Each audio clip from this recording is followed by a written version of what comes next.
Hi everyone, I'm going to begin the Talk Tuesday this morning. Welcome to ASD, our first Talk Tuesday, and I'm going to start off by sharing our mission because we love to be thinking about our mission in the forefront of our minds. So I'm just thinking about how we challenge and inspire each student to achieve their dreams and become a passionate learner, prepared to adapt and contribute in a rapidly changing world. My name is Sarah Toa and I'm the Associate Director of Learning, and I'm here to introduce our first Talk Tuesday of the 2021-22 school year. We really believe that parents are an essential part of our mission to help with challenging and inspiring our students and preparing our children to adapt and contribute in our rapidly changing world. So our Talk Tuesdays are designed with parents and our mission in mind. Our purpose of Talk Tuesdays is to extend learning, to inform, to collaborate, inspire and engage with you in our community. So in the past, we've had such a wealth of topics such as time management in middle school or child empowerment in the early learning centre, strengthening Arabic awareness, health awareness such as diabetes and breast cancer, sustainability, standardized testing, as well as content areas like talking about math or read aloud or things like college readiness. As parents and partners, you are also welcome to suggest topics that you might be interested in, and we can think about how we can connect with you and talk more about topics that you would like to hear about. On our Connect page, there is a form that you can fill in that we get if you have any ideas that you would like to think about. It is my honour today to introduce our first Talk Tuesday. We have today with us Mr. Hamilton Clark and Dr. Becky Berg, who are going to introduce themselves to you, and then they're going to talk about the plans ahead for ASD. So welcome everybody, and welcome Ham and Becky. Thank you, Sarah. Thanks for that great introduction. And welcome parents and all those listening in. I hope this will be informative for you, but kind of an introduction about me and Becky and our thoughts on what we're hoping to achieve at school this year.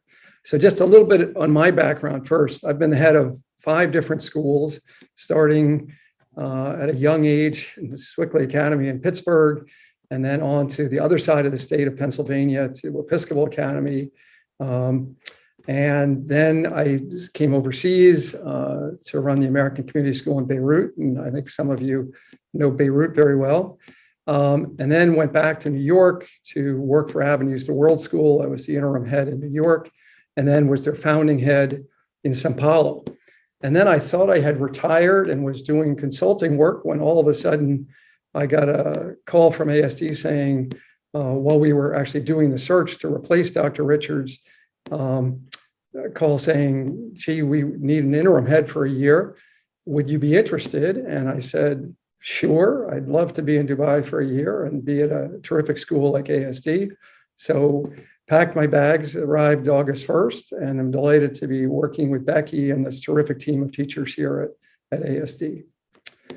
So just continuing on and just showing you a little bit of my background. This is Episcopal Academy in Philadelphia, where I had the chance to actually move 200 years of history and tradition.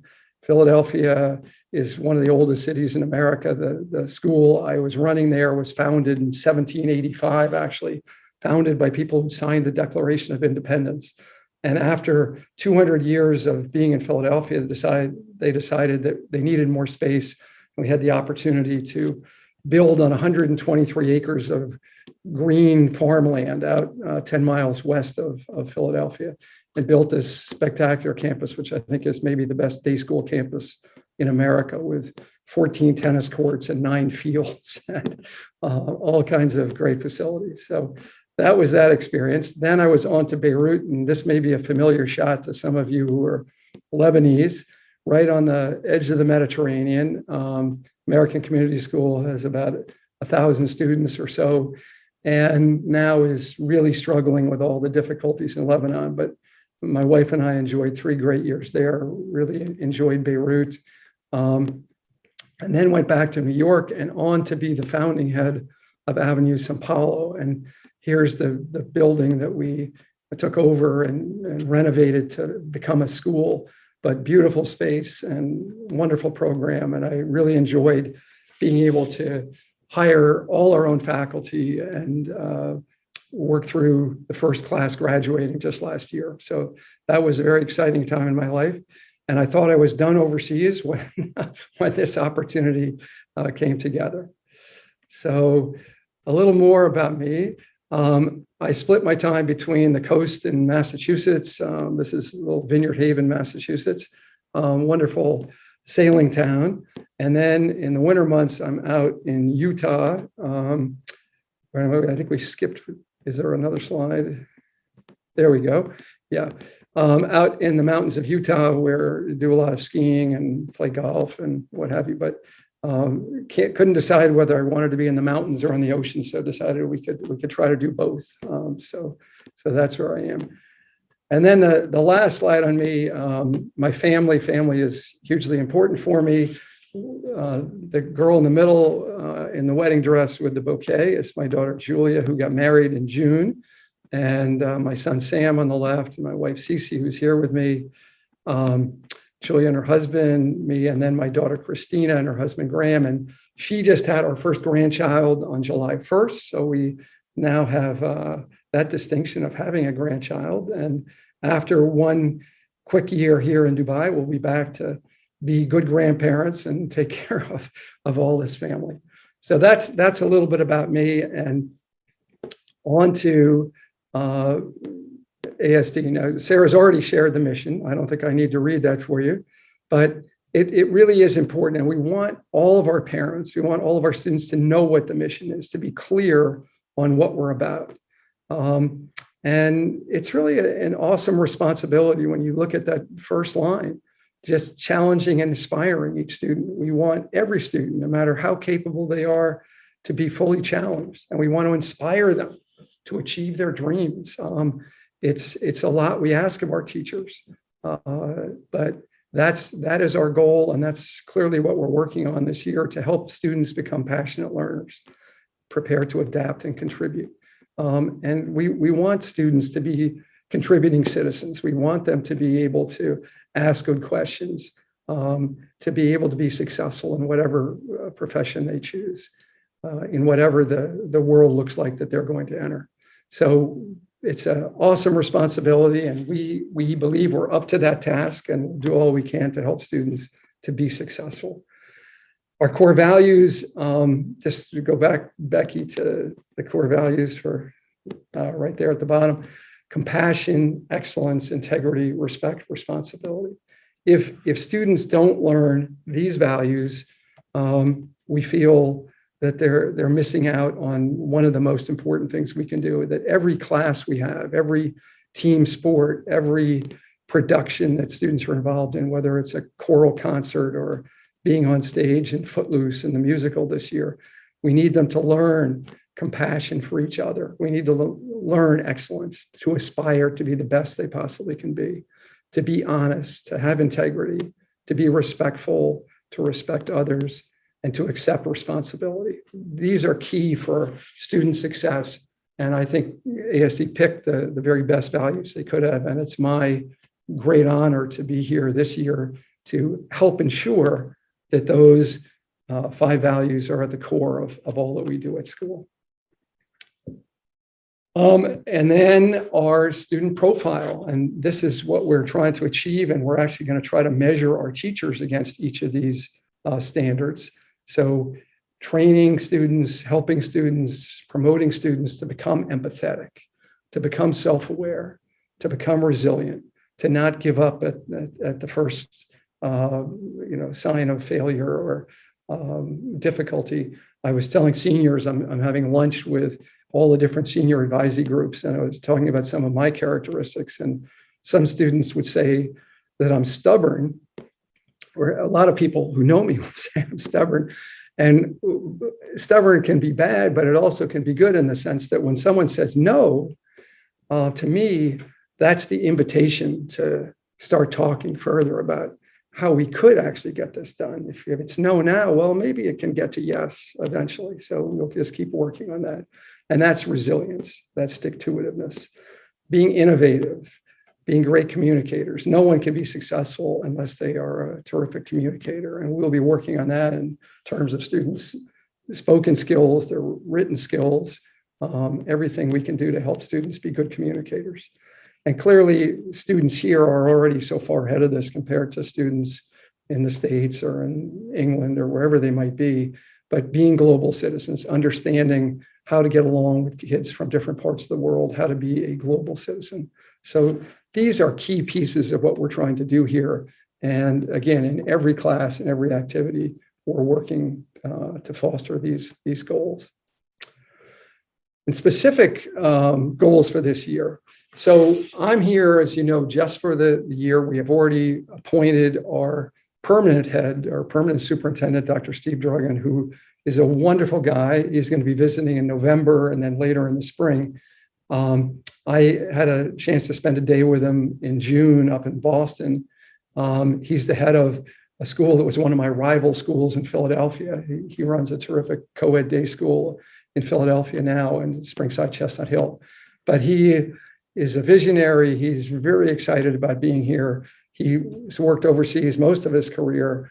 And his wife is Italian, so they have a natural propensity for being overseas. And I know you're going to enjoy him as he comes, and hopefully he's here for a very long tenure, starting in July. The other two things that we're working on hard this year are reconnecting. And I think this was so enforced, again, with one of my senior lunches I had earlier this week. A couple of students who started last year as new students in 11th grade last year talked about what a challenging experience that was, where as new students, they were here 4 out of 5 days, everyone in masks, no activities. It was really difficult for them to feel connected, to feel a sense of belonging here at school.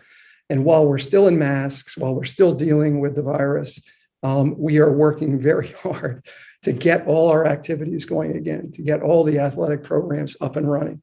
And now these students are saying, wow, it's so different from last year. It's so much better. They feel that they can really reach out and get to know other students in their class and feel much more a sense of place, a sense of home.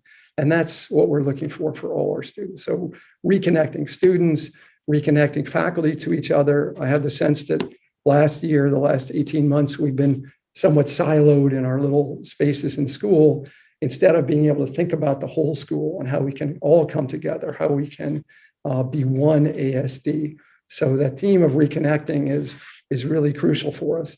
We're not quite sure how the parents fit into that. That's still the unaccomplished piece of reconnecting. But as the year goes on, hopefully we'll find a way to bring parents back on campus in small numbers at first, but to be able to participate, to enjoy the musical, to enjoy coming to a game and some of those activities. And really the last piece for me, the last goal we have, this is something that we will work on very hard as well, is just student-centered learning. I think one of the things we learned from the pandemic last year is how, and of course we've always known this, but students have such different learning styles. Some students who were really successful in an in-person classroom really struggled with the online learning, really had a difficult time being on a Zoom call or Google Meets and not being in person in class. While some other students who may have been more quiet, more introspective, suddenly came alive and they did much better in that kind of a setting. And that just reconfirmed for us the sense of how every child has their own learning style and how we need to, as teachers, be differentiating, be reaching out, be trying to figure out how we can best approach each student and help them to have the greatest opportunity to be successful. And this involves differentiation. It involves really looking at individual students, having the supports that they all need to achieve to the extent that they want here. So we'll be working on this in a number of different ways. And inclusion is part of this. So many different factors of this, and I'm sure Becky could actually talk more about this than I can. But That's what we're trying to do. That's a little bit who I am. And I'm going to turn you over to Becky to talk a little more. And then we're going to be happy to take whatever questions you may have for us. So Dr. Becky Berg. Good morning, everyone. Yes, I've been working the slides. So yes, I probably will be looking for a new job this afternoon because I'm not too smooth at that. No, I jest. You're doing just fine. You're doing just fine. My name is Becky. I'm the Associate Superintendent.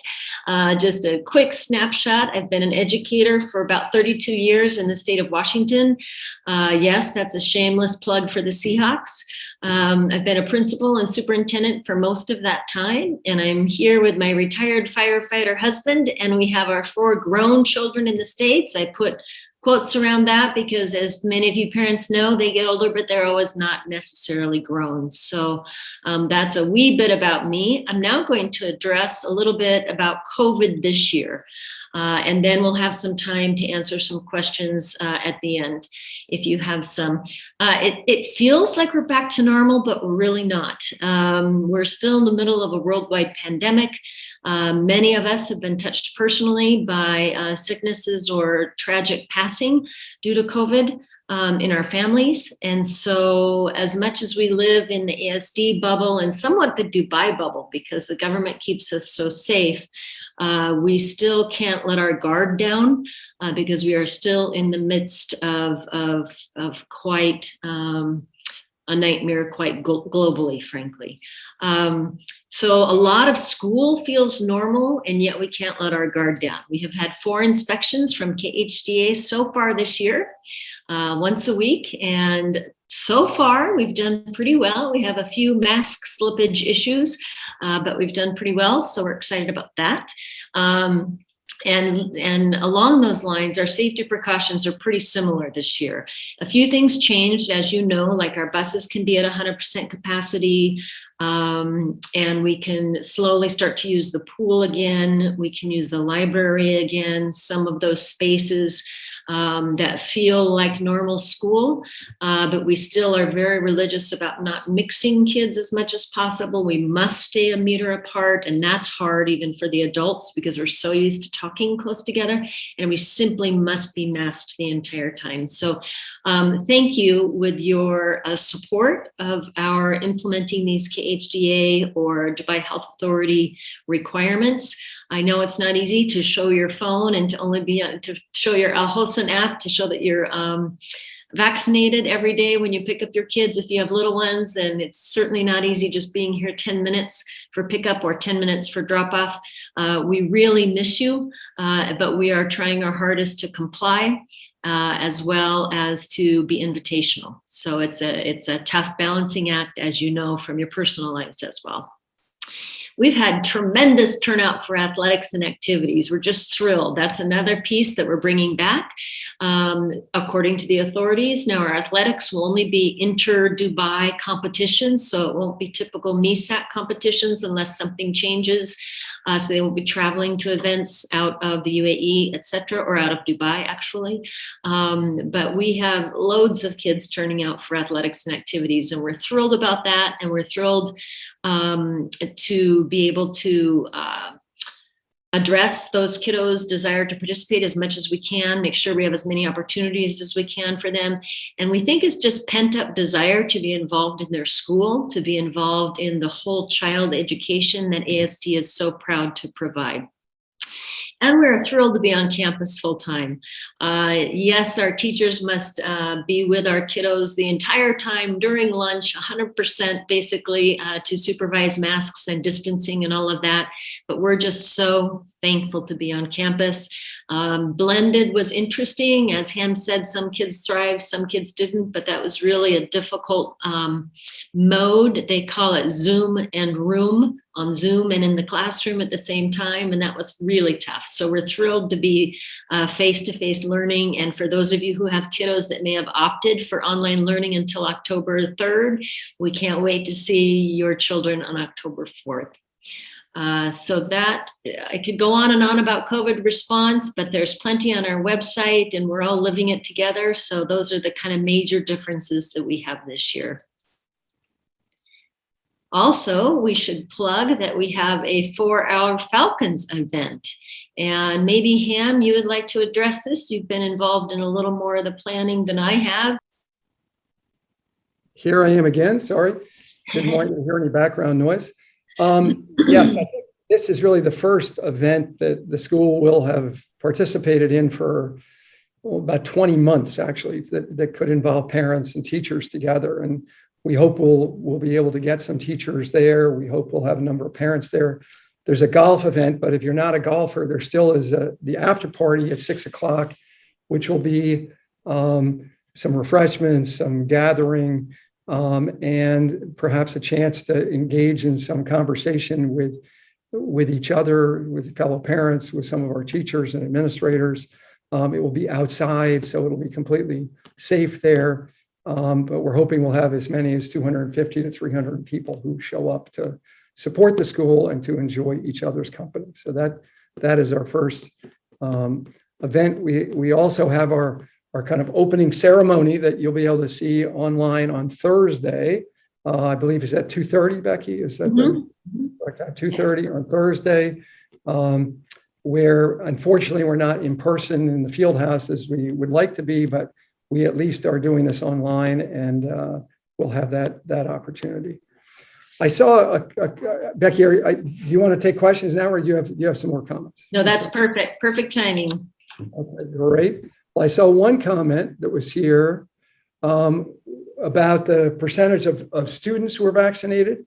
And while I know that we have, I think, 99% of our faculty vaccinated, I think we have 3 people that for medical reasons are not able to be vaccinated, but we definitely have our herd immunity in the faculty and staff. We are at a very, very high percentage there. And I believe that the student population, students in middle and high school, anyone over 12, we have a very high percentage, but I don't actually have that percentage at the moment. That's something we can share once the health office gives us that number. But it's quite high, and I was delighted to see yesterday that there's a recommendation that we start vaccinating younger children, and that the vaccine, I think I can't remember the Pfizer vaccine or which one, but that it's proven safe, and that will be available hopefully very soon for our younger ones. We have, in terms of cases at school, I think we've had 4 or 5 cases in the elementary school thus far, and it follows reason that the students who are unvaccinated are the ones who would be contracting COVID at this point. But we are not seeing that in high school, and hope that parents will feel comfortable in getting their little ones vaccinated when that becomes a possibility. And so far, the KHDA inspectors have been very pleased with our record keeping, our isolation rooms, and our whole medical process here at school. So that's affirming. So what else can we answer for you? Other questions that are out there from anyone?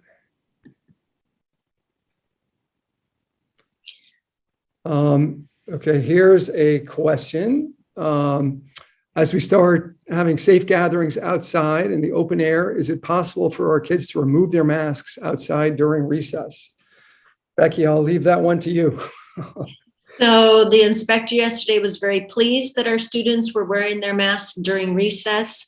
We have a crisis management team of our physician, our facilities manager, Ham, myself, and our human resources director that meets periodically to address questions like this. And we have said that it's okay during soccer or football for their kids because it's rigorous activity, but other activities, unless it's very rigorous, they need to keep their masks on. And we're just pleased the weather will turn and make a little bit better. Walking through yesterday, our kids were very compliant with that. And so we're getting used to a masked life here at school. Yeah. So the answer is during very rigorous activity, yes. During not so rigorous activity, they must stay masked until we get a different directive from KHDA. Yeah. And just as Becky mentioned, I mean, we can expect that KHDA will probably continue to come check on things once a week or so. And it's we want to make sure they don't decide to shut us down or cause cause us to have to pay a large fine. So we are doing all we can to be safe and to follow their guidelines. Question from another parent: under what circumstances would the school move to blended learning or 100% online? I think that would become the case if we started to see a real surge in COVID numbers.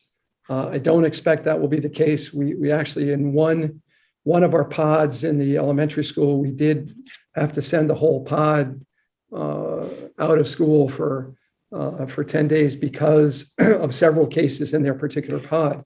But with the vaccination rates in the middle school, high school, I don't think that would be the case. But if it comes to it, we'll be ready. We've done it before. We could do it again. Also, our travel policy has changed. There is no need to quarantine when you come back from travel, as long as you get a negative PCR test when you return. When your students get a negative PCR test when they return, they will be able to immediately come back to campus. So we don't see sitting out after that. And if you don't mind, I could jump on to the blended or hybrid learning. Just as Ham said, we're strategic, kind of with a scalpel right now, watching different if there's a breakout or a transmission, or actually it's usually just a close contact that quarantines.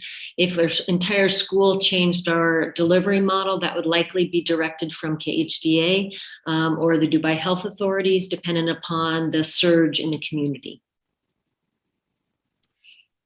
Someone asked about, did we say that we'd be having athletics inter-school tournaments within Dubai or outside Dubai?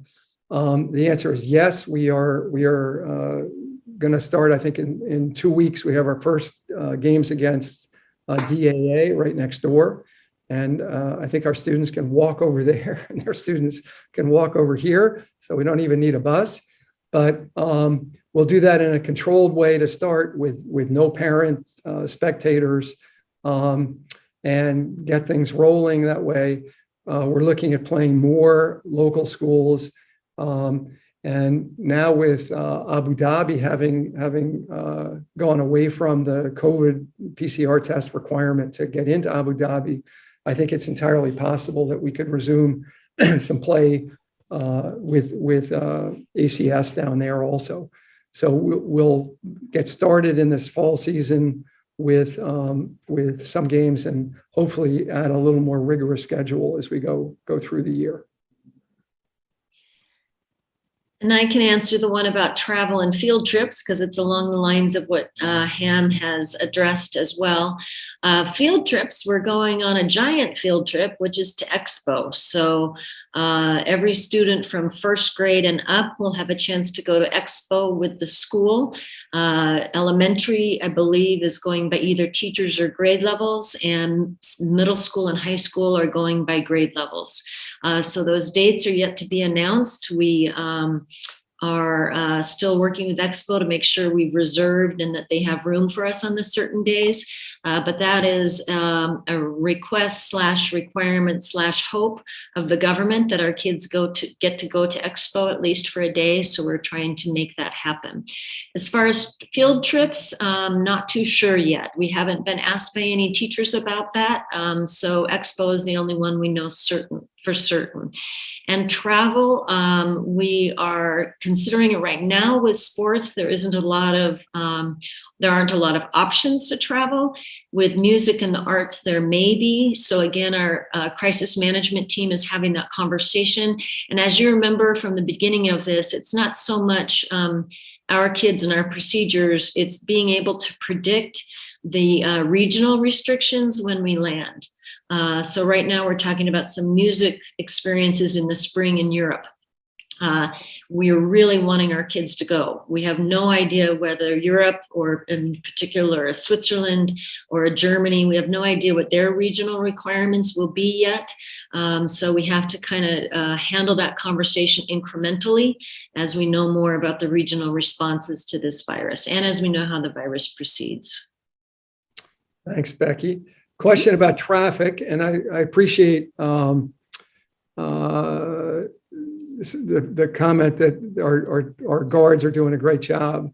And I think that's the case. The one thing I would say about, well, two things I'll say about traffic. One is I really appreciate your following our guards' instructions. We have a few people who are not following our guards' instructions, who are doing things that are not safe, that are not legal, and we are doing our very best to control that, to stop that from happening. But please do follow our guards' instructions. And we're pretty confident that as parents learn a little bit more about the traffic flow, and if they leave 5 minutes earlier or come 5 minutes later, that they can change the wait time. But I think there's always a kind of a sorting out process at the beginning of the year. And as more of our after school activities start, the pickup problem will diminish a little bit. So be patient with us, please, for a couple more weeks. We continue to look at it every day to figure out if we need more guards, or we need guards in different places, if we need me out there, if we need Steve Jones, who is in charge of all our facilities. But it is challenging with DAA now, with I think 300 more students than they've had. They're up to 2,900 students. We're over 2,000 students. So there's a lot of students coming and going on our little street, and hospitals at either end. So it is a very busy place. But we're doing the best we can, and hopefully you'll see this settle down and become a little easier as we go forward, if everyone follows the directives of our guards.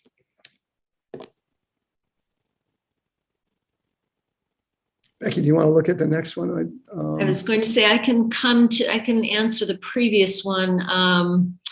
If the kids are in quarantine, how will they follow along with school? It really depends. If we have an entire pod home quarantining and not sick, just quarantining out of precaution, then the teacher will work with their students because they're all in quarantine. So either asynchronous lessons or synchronous lessons, etc.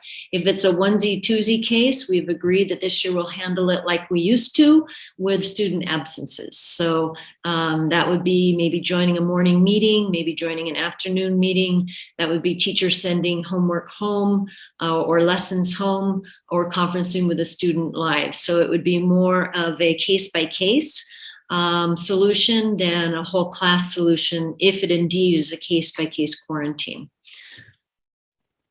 Okay. The question about DAA's schedule is, as far as I understand, Becky, aren't they let out at 2:45 as the end of the day for their high school? They are earlier than us. I think it's 2:40. But they have a staggered as well, but they're a great deal earlier than our 3:15 dismissal. We did coordinate with their head of school before we set our beginning and end of school times. And then they have early release, I believe, every Tuesday. So we're not quite sure why it's so packed, because we really planned a staggered start.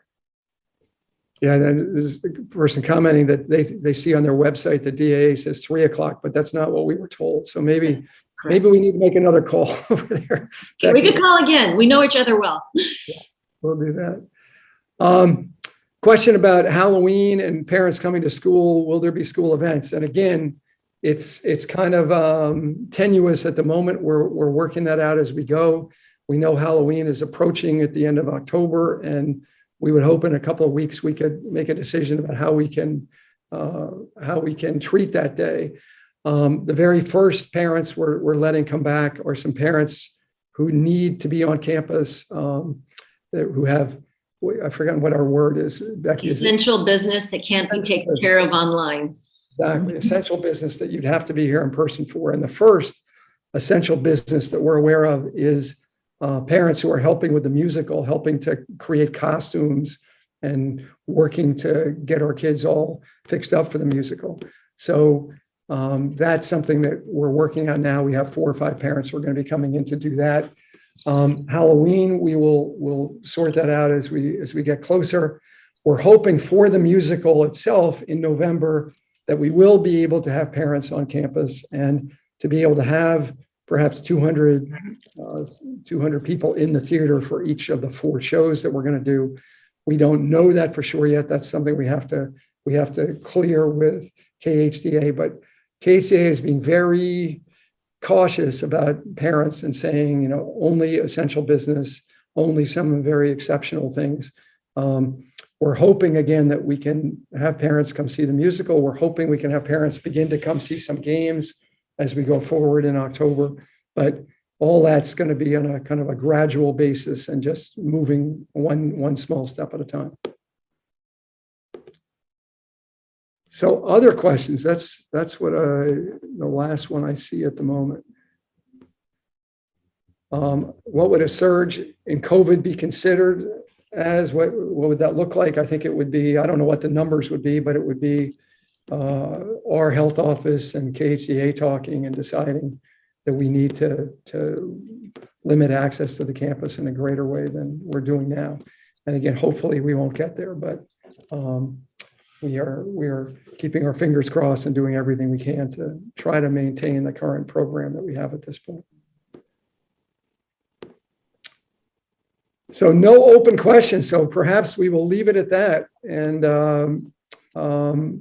Sarah, I don't know if you want to say anything else, or Becky say anything else, but we appreciate your interest. We'll have some great programs for you during the course of the year. And look forward to having a great experience for all your children at school this year. So thank you for being with us. Thanks for your support, your partnership. And we will look forward to seeing some of you on campus as the year begins to progress. Thank you so much.